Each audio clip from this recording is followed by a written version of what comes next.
What's this 900? Everybody's all excited. You also said it. Are you kidding me? The 900 is... I would never made that. Thank you. Thank you. This is the best day of my life. I swear to God.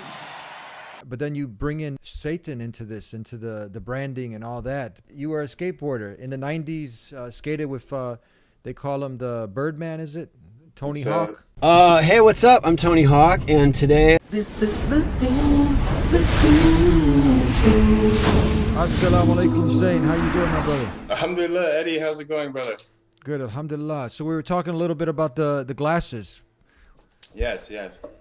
So tell us, fill us in on why you prefer to wear the glasses. To be quite honest, I'm a technical guy by trade. Went to computer science in 2002. However, prior to that, my life in skateboarding was sort of an anonymous type of lifestyle. It was better to be anonymous at that point. Yeah. Skateboarding in the late 80s, early 90s was sort of a sort of rebellious activity, and it was sort of like punk rock, I guess, that type of genre of lifestyle. So people looked upon us a little strangely. So at those points, we had a lot of run-ins with security guards and things. So it became habitual to sort of not reveal your name in a certain way. But nowadays, we all know with these new Netflix things exposing what's happening on with social media, taking all your data, it's sort of just a privacy thing. It's sort of just a preference. Not hiding myself from other people.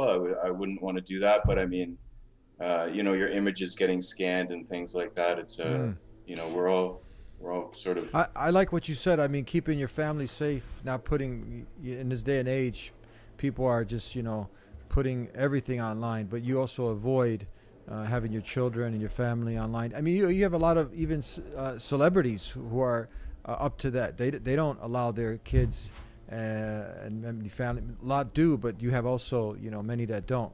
So you prefer, and that's, I think, safer route. I mean, protect from... It is. I mean, I'm not trying to fall into the trap of doing selfies all the time and becoming some vainglory person, right? Which is, again, I'm a type of guy as a skateboarder. Like I said, growing up, we were sort of anti-mainstream at that point. So this sort of mindset is still in my head, where I see a lot of people playing on the phones, playing on the tablets, and playing, entertaining themselves and staring at other people's lives. You know what I mean? Sometimes we have to use the computer as a tool and not a toy, right? It's not always a play toy. And to make that distinction, I think is clear. There has to be a point where, taking selfies of yourself, you have to reflect on that in a way where it's not very productive in a way, right? So did the deen play any part of that? Because you do have, obviously, in the deen, you have the evil eye, you have hasad, you have these things. Did that concern you at the same time? It did, actually. From my early days in Islam here, so 10 years ago, I was hearing, some brothers, they were mentioning during Ramadan, during Eid, some brothers don't like their picture taken, so be careful of that. And I heard a couple lectures as well about people discussing, the pros and cons of taking pictures of yourself, and whether Prophet Muhammad, peace be upon him, would engage in this type of behavior, right? Now, some people keep it for remembrance or memoirs, and some people are doing it really just for the likes and the fan base, so to speak, right? There's no real purpose other than they want gratification in a way, right? They're lusting after that like or that comment or something, right? And I don't follow that trend. I don't need that type of admiration, right? So it's a good reminder for all of us. Yeah, inshallah. Tell us, so you were skating with the likes. You were a skateboarder in the 90s. Skated with, they call him the Birdman, is it? Tony Hawk. Tony Hawk, the Birdman. Yeah, he used to do demos all around before he was really famous for his video games and his, the 900 and all the things he's done. He has done quite a bit for skateboarding, obviously as an ambassador. But he's just a regular guy back in the 90s. He wasn't famous where we would attack him. It was a roller rink in the Toronto area where he would do demonstrations, and we went there, and we met Tony Hawk face to face and a bunch of other big names back then. Alhamdulillah, it was a tight knit circle back there, so to speak. At what age did you start skateboarding? I started skateboarding in at the age of 12, I believe, was my first board. First professional board, though, was I think 14 or 15. So it's been quite a run, right? The kids at the skate park still ask me today. It's have that younger look. So how long have you been skating? And I'm saying, 30 years, bro.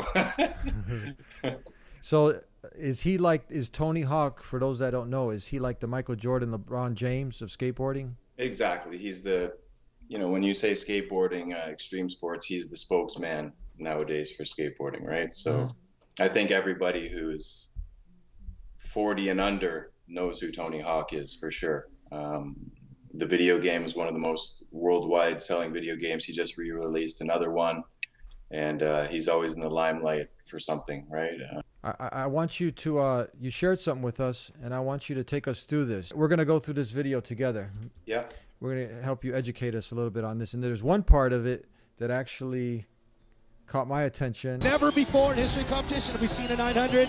900! Oh! You guys want to see the 900? What's this 900? Everybody's all excited, and you also said it, the 900. The 900 is it's in terms of the degrees of the spin. So a 360 is one circle, a 720 is 2 circles, and a 900 is 2.5 circles. So he did 2.5 rotations in the air, and before that, the 720 was the big move, and the 900 had never been done, and that was the first time the 900 had been done. So it was a huge thing. So that was like spinning 3 times. 2.5 times. 2.5. Yeah. Since a few years ago, they've progressed, and they've done the 3 rotations. So the 900 is 2.5 rotations on the skateboard in the air. Someone's gotten 3. So he did 2.5. Someone's gotten to 3.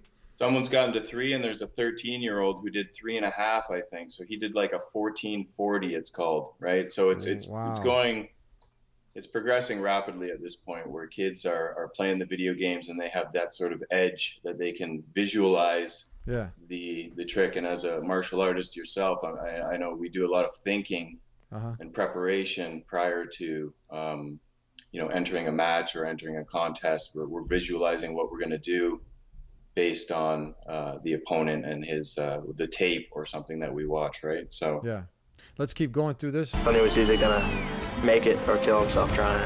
900 with him is. So this is Tony Hawk. This is him. Trying it so many times. This seems to be him quite a few years ago. But actually, this was X Games, I believe, 2001 is when he made this happen, right? When he actually landed it and rolled away.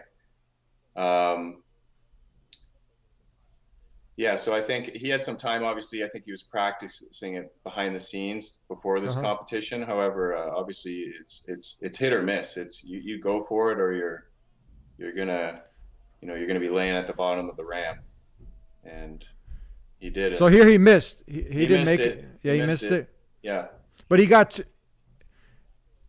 So these are all other celebrity skateboarders you're seeing. Where is this, in California?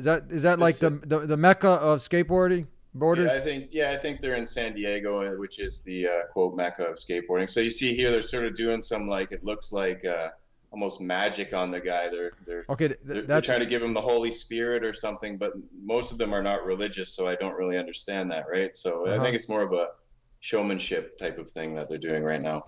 So that's the interesting part. Like they're trying to do some voodoo on him or something. Right, so they're doing voodoo. Yeah. Correct. Look. Yeah, you see it. Look. Well, yeah, he's just, it takes a lot out of you when you're slamming and you're trying this. It's a lot of effort. So I do understand that he's so he got it now. I think he tries it right here and he ends up getting it. Yeah. And then they go wild and there's a little speech and there it is after the aftermath. So he's a big influence. I mean, everybody's favorite skater. He's the, the sort of the unwritten sort of ambassador, president, so to speak, of skateboarding, right? So this is the part now, right, where he says, "Thank you. This is the best day of my life. I swear to God." Yeah, it's funny. It's funny. I seen that sometime after it happened, and then I realized he said, "I swear to God," right? And I've heard other skaters say this on. Did he say, "I swear to God"?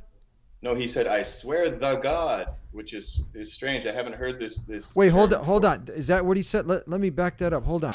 I swear to God. Yeah, I don't know if it's just like his accent. It's hard to totally make out.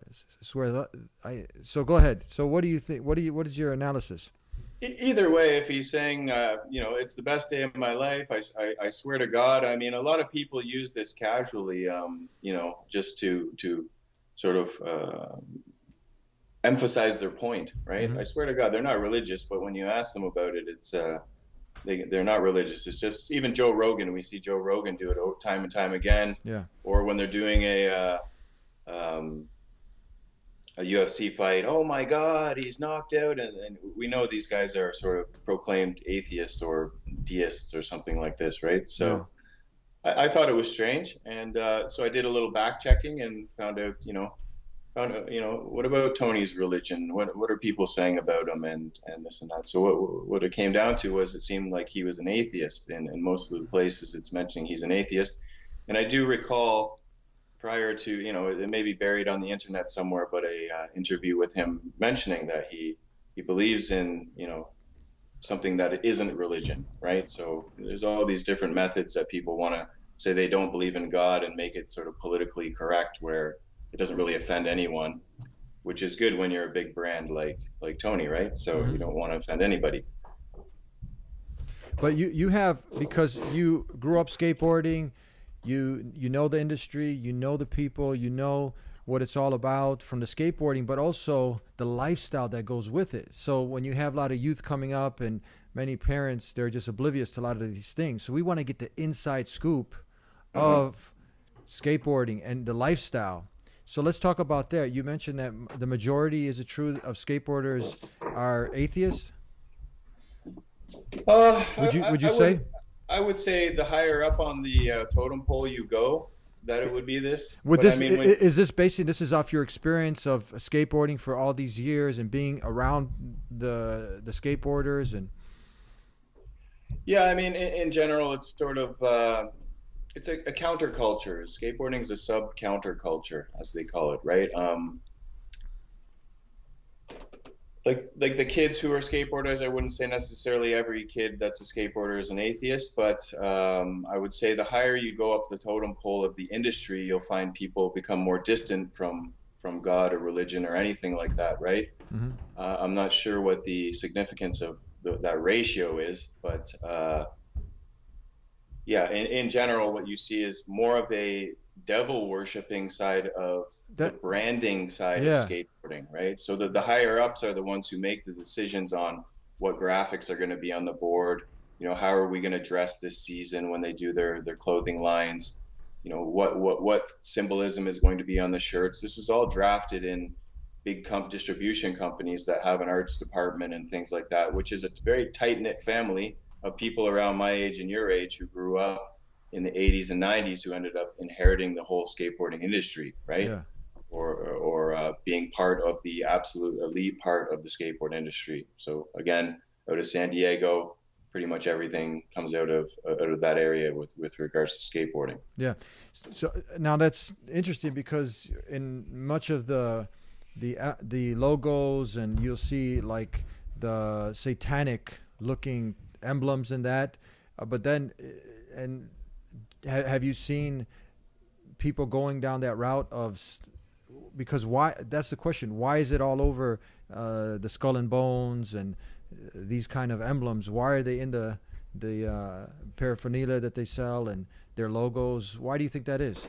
I think because in the early times of skateboarding, it was surfers and rejects. Basically, these are society's rejects, and society's rejects were attracted to a lifestyle of sort of degeneracy, right? So punk rock and alcohol and womenizing and everything that goes along with that, living dirty, eating dirty, all of the above. So the skull and crossbones became something recognizable in the 80s, which is sort of synonymous with maybe the heavy metal days as well. That sort of is synonymous with that too, with the pentagram and Metallica and those types of bands. So that sort of fuses with skateboarding. So punk and metal, it has subgenres within skateboarding as well. So you'll have this hip hop class of skateboarder. You'll have a punk rock class, an alternative class. So there's all these different fused appeals that you can brand to these different subgenres as well, right? So, but yes, if you walk into any skate shop and you're a parent,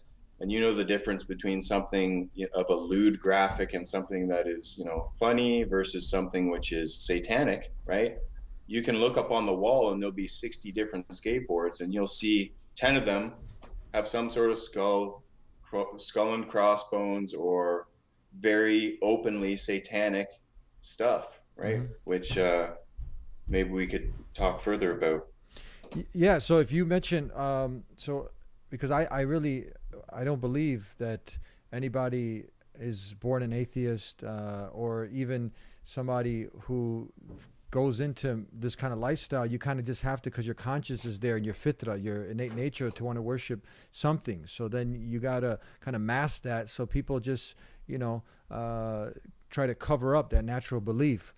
But then you bring in Satan into this, into the branding and all that. But then I've talked and spoken to a lot of people, and this is what convinced them that there is a God, is that, if there's a devil, if there is, and you see all this evil that's happening in the world, there has to be a God, a creator.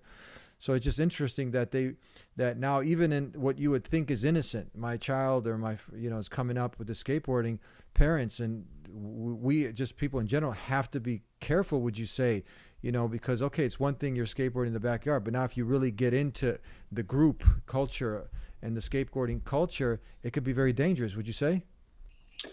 I'd say it depends. Like I said, there's bad apples everywhere. Yeah. Right. But I mean, if you have a good group of friends, which my son, we go to the skate park like almost every day. It's actually snowing up here in Canada now, so I think the skate season is over. But we sort of pick and choose the nice kids. We find the kids that have decent habits, and we try to stick with them. And the ones that don't, we try to give them a little bit of a good influence. We try to pump them up a bit. We know that they're coming from broken homes and strange environments, and that's what it comes down to with parents, is you're sending your kid to an environment, whether it's a baseball field, a hockey rink, or the mats in a gym, the skate park. You have to sort of guide your kid before you send them in there, and know that like this environment has certain aspects and terrains that I have to know myself as a parent what's really going on in there, right? Yeah. What kind of music is associated with skateboarding? Are these kids swearing every 5 seconds? How is this going to affect my child? These are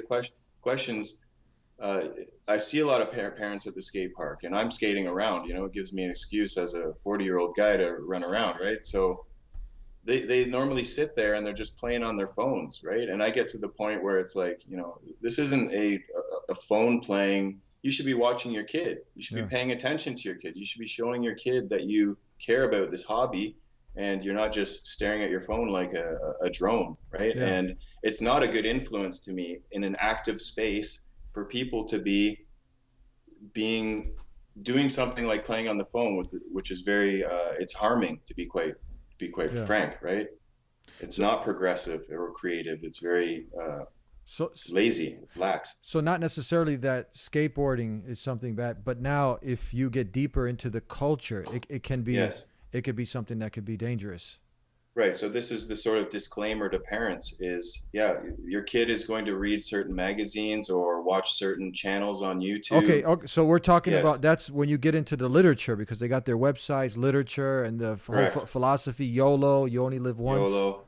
Yeah, exactly. So, I mean, it's the sort of throw up your horns type of thing. I don't like to do the symbol with my hand, and I don't recommend anyone really doing that symbol out of fun or otherwise, but this is sort of the thing. You're throwing your body around. You're a skateboarder. Obviously, you have to look at what the sport is and see it for what it is. It's people, it's grown men throwing themselves down huge flights of stairs and, landing on solid concrete. Like even football players, at least you have a little padding when you're hitting the ground, right? Yeah. And on a football field, it takes a toll on you. You're going to hit your head. There's all these other things. And at the same time, it's a huge environment of an eclectic group of people. So you have to know your friends. The parents, you should meet those friends. You should sit and talk with them. You should find out, even talk to the parents. I talk to the parents at the skate park to see how is this kid being raised, for example. And it gives me a chance to talk to them about why my kid is so well behaved, or why why I'm here paying attention to my kid all the time so diligently, right? So it gives people a chance, and parents, especially during this whole pandemic thing, we should be going outside and meeting each other. This should never stop, to be quite honest, right? So I like to meet and have an excuse to meet other parents, and it seems as a culture, as humanity nowadays, where we're divided to the point where, you know, I used to help old ladies as a child just cross the road, and that type of mentality, saying please and thank you and basic manners, is seemingly disappearing, and that comes from in the home. So we even try to instill some of those please and thank yous to kids at the skate park, just to give them, it's their habit that they're swearing and they're rude and things like that. So you have to show them another habit, a habitual way of life that will clean them of that, because you have to practice these good deeds and these good manners to actually have them, right? It's not going to come if your home is broken and your mom and dad are swearing. And I know that's a lot of the cases for these kids who are running to skateboarding, because you can be a very aggressive person, like I was as a child, a hyperactive kid, an ADHD affected kid, or even people with disabilities are skateboarding with no legs, some of these people. So it's very open to anybody. But we still have to be teachers. Even our children are teachers for other kids. When we send our kids to public school and you're expecting your kid to come home shiny like a diamond, you don't know you've sent your kid to a environment where there's 99% of bad manners. How do you expect, what logic are we using to say if we send our kid to the garbage dump that he's not going to come home smelling like garbage, right? This is crazy. This is illogical. We are pretending as Muslims that this is safe to send our kids to certain environments, and they're not going to come back affected. Even on the computer, even on those certain channels that we watch, it's going to affect us because it's going to become a habit that we're used to, and then we're just going to emulate that either good or bad behavior, right? So inshallah, every day is a test for the believer. You're going to run into people, and you should take advantage of those tests, no matter how small it is, to get a little bit of goodness across to someone. Yeah. Even if I'm not perfect. I'm not saying I'm perfect at all. I have a lot of shortcomings, but when we look at the X-ray vision into other people's homes, trust me, they have much more problems than we. Even if we're the worst Muslim, alhamdulillah, we have Islam. We can say one ayah and help someone, and we can even just talk to them about the oneness of the Creator, right? This is very powerful to some people because they never hear it all day long. Wow, so you said some words. You said alhamdulillah, which means all praise to the Creator of the heavens and earth. In Arabic, Allah. You said Islam. So you actually, for people who are tuning in and wondering, is he Muslim? You just gave it away. Right. When did you accept Islam? And then for those who are skateboarding fanatics, and now you go to the competitions, and if you're a Muslim now, you're on that pure oneness, that pure monotheism, and then you got somebody doing this voodoo stuff, you know. You see how that creeps in, the shirk, you know, the paganism, the polytheism, you know, these kind of things that, you know, we have to really be due diligent. Even in skateboarding, you see when they were coming around and doing this good luck charm, all this stuff.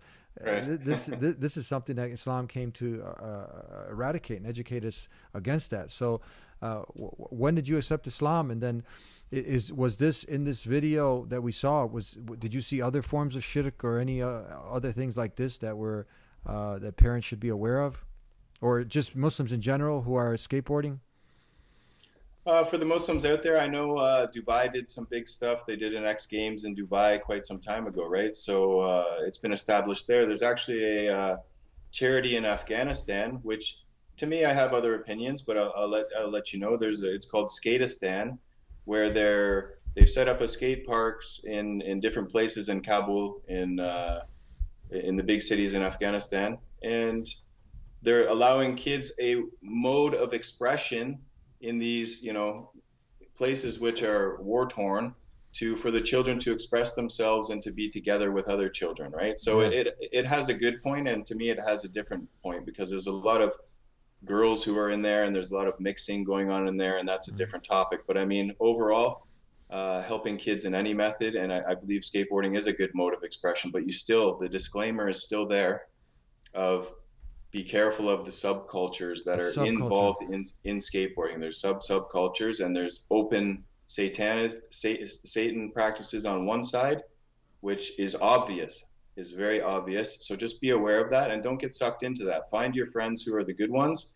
You guys, like the Muslim has an unfair advantage actually in skateboarding, right? The Muslim has an unfair advantage in all sports, to be quite honest, as we see with Habib, as we see with other great champions who are Muslims.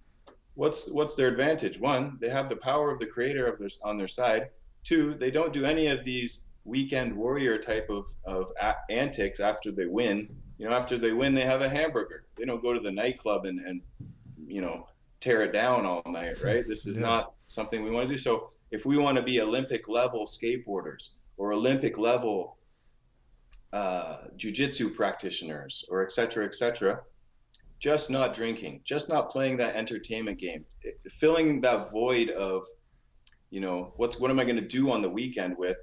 Why don't you push a little further than your competitor and keep working out that weekend or practice more that weekend? And trust me, you'll see in a year, 2 years, 3 years, the people you were growing up with who sort of subscribe to that other type of life, they're going to be falling behind. There's no way you can say they're not, right? Because it takes a toll. If you're an athlete, you have to behave like an athlete. If you're a professional football player versus a professional football player who's an alcoholic on the weekend or addicted to certain vices, then you're not going to turn out as well as the Muslims. So all the Muslims out there, stay on the deen and you can become greater than anyone because you don't have all those things pulling you down and wasting your time. Truly. I mean, we all watch a show now and again and watch a movie and this and that and burn off some steam. But I mean, academically, we can move ahead faster. And this is all revolves around the deen and how easy the deen actually is. And we overcomplicate it, right? And we're drawn to those things. When you're a college student, university student, someone in a workplace, you're in an environment. You have to be aware of what's around you, right? You have to put up a force field of deen and be aware of what's going to be in that environment. Even college and university, we know a lot of people go and they come back and it's there's a new person at your door right after 3 years. He's been programmed. He's been normalized. He's been taken by shaitan, really, right? He's been taken by the devil and temptation has overwhelmed him and he didn't have sort of the support mechanisms that, or he didn't have the map of the terrain, which I'm giving people now. If I go on a vacation somewhere, if I go to Chicago, I've never been to Chicago. I'm going to call Eddie and say, Eddie, give me a map of this place so I can navigate around here without going anywhere I shouldn't go, right? So this is the same with life. If we've had certain experiences, we have to tell people. I have to give my brother something that I would want for myself. And I would want that sort of cheat sheet to whatever endeavor I was participating in, that I wouldn't fall into any traps on the way, right? So these are sort of little analogies. Hopefully some people are catching on to, but they're very useful. And there's a few analogies I use in life. And one is when you see a group of a lot of people doing something in one time, right? And before you jump in the circle of all those people, critically think for a second. Say, what's going on there? What's the benefit? What's the harm? You know, let's take, for example, you see a circle of 1,000 people smoking cigarettes, right? And you're an outsider and you're like, hey, kind of looks normal to me, right? One of those 1,000 people must have looked into what they're doing, right?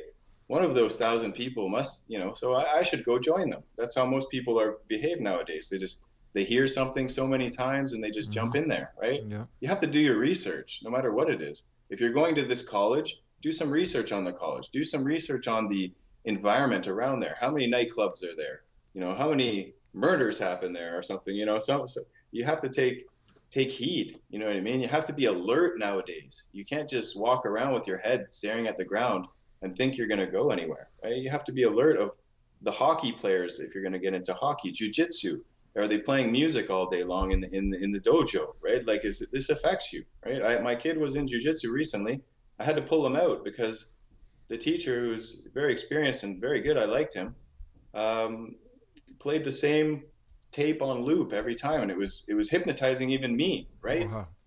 Yeah, right. So I know they put it on to keep the kids concentrated. There's some wisdom behind it, but I mean, I couldn't handle it myself, so I had to get out of there.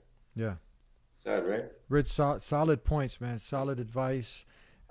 Before we conclude, tell us, if you had the opportunity to talk with someone again like Tony Hawk, who's now up there in age, he can see that.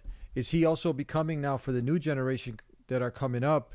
Like people now are forgetting who Michael Jordan, who, like, you start to get the new generation comes in, and now you got what you said, he was doing the 900. You got kids now doing the 40. So Right. he's got up in age, and I'm sure he's seen people around him that have died, Right. now to get him to think, purpose of life. Why am I here? What am I living for? Where am I going when I die? What kind of things would he, because you obviously got turned out to Islam, submission to the creator, not the creation, and this is your way of thinking now is formulated by this way of life. So if you would get a chance to talk to Tony Hawk, what would you tell him? I would say that obviously we're all getting old in age, right? And we don't know when the time's going to come, whether it's an accident from extreme sports or whether it's walking down the street and, it's your time and your heart goes. And at this time, currently in skateboarding, some of the legends, a lot of the legends and filmers and some of the, the guys who work in the behind the scenes of skateboarding, yeah, they're dying. Tony's going to funerals probably every year. He's going to bury one of his friends. And I don't know what the proceedings are like, but when we're told as Muslims, reflect on the afterlife. And to humble yourself, go and visit the grave. Go and visit the grave and look at the ground and contemplate. You're going to be in there, right? One way or the other, you're going to be in there. And another thing, for someone who doesn't have a lot of Islamic education or hasn't had time to read Quran or Hadith or even the Bible or any of these books, I would say, like Tony, you should maybe he's averse to reading those things, right? So the fact is, before you were alive, right, to Tony Hawk, before you were here on this planet, you weren't here, right? And then you don't remember being a baby, but now you're grown up, right? So before you were nothing, right? Then you became something that you had consciousness. Then you're going to die and you're going to be nothing again. Then you're going to be revived again and you're going to have consciousness. So to say that's impossible would be to say you deny your own existence now, right? Because you were nothing before. We can agree on that. We weren't a thought before we were born, right? Then we became the baby that needed to be helped, etc. Then you're going to become old and you're going to need to be helped. Whether you're a billionaire, a multimillionaire, someone may be, changing your diapers in a few years, right? And it's time to think before that time comes and to reflect on the grave. You're burying people every day. Remember, you were nothing. So a lot of people say, man, when we die, we're just going to it's blackness. The dream is over. But it's another analogy is when you're dreaming and you wake up and you felt like that was real, right? It's the same thing when you die. You're going to just go to sleep into a dream state. You're going to wake up in the grave. And depending on how you were as a human being here on earth and the religion you follow and the truth that you followed and the creator that you followed, then you will be judged accordingly, even in the grave. So I wish him the best. I can't say he's not an intellectual man. So the intellectual side is there. And it just comes down to make an effort. Know the people who are around you. Know that 1/3 of this entire planet is Muslim, and you do business in Muslim countries for sure, right? Your products are in Muslim countries. Like we know sex sells, we know this skull and crossbone sells and stuff, and it's just sort of a trend maybe in skateboarding. Maybe they don't even contemplate this, right? So my message to Tony is get to know a Muslim, go into a masjid. Wear a mask. No one's going to recognize you. Nobody wants to take your picture in the masjid and expose you that you're coming to, learn about Islam or something, right? It's like, do your due diligence on the side, do a little secret project, do what you can do, but learn. Learning is good. Learning about the afterlife is good. And the key conditions of being a Muslim are two simple things. You believe in one God, right? You believe in one creator. You believe that creator that created the sun and the moon and the universe and the stars that we see at night was not a man, right? Very simple. It's some superhuman being that you can't even fathom. And that one day you're going to be in the afterlife. These are two simple conditions. I know there's more conditions to being Muslim, but for someone who wants to know, like Tony, to believe in the creator And to believe that after you die, you will be resurrected and judged is something to start on, right? We have to start there. Beautiful. Thank you. And this is coming from a veteran of the skateboarding sport, skateboarding for almost over 30 years now. 30 years plus now, Eddie. 30 years plus. So yeah, we're getting the message to Tony Hawk. I want to thank you for sharing that with us, giving some great points and things for people to reflect and ponder over. Thank you so much. Next time we're gonna have to get you back to get your actual story. Inshallah. Inshallah, yeah. Anytime, Eddie. Anytime. I know you're a busy man. Everyone's busy. But I would like that, inshallah. There's a lot of points I would like to make to some newcomers coming to Islam and the transition and the things that you go through. And it's always a good boost sometimes for other brothers to hear something from a revert, right? Absolutely. From my experience. And my son also wanted to tell you guys Ayatul Kursi, but he's in the other room. Yeah. So maybe next time we can meet my son as well. Sounds good. Inshallah. Thank you, Zain. Very nice talking with you. Jazakallah khair. You too, brother. Okay. Assalamu alaikum wa rahmatullah. And if you like this episode of The Deen Show, like this video, share this video far and wide, and support us on our Patreon page so we can continue this work. Thank you for tuning in. Peace be with you. Assalamu alaikum. Subscribe right now.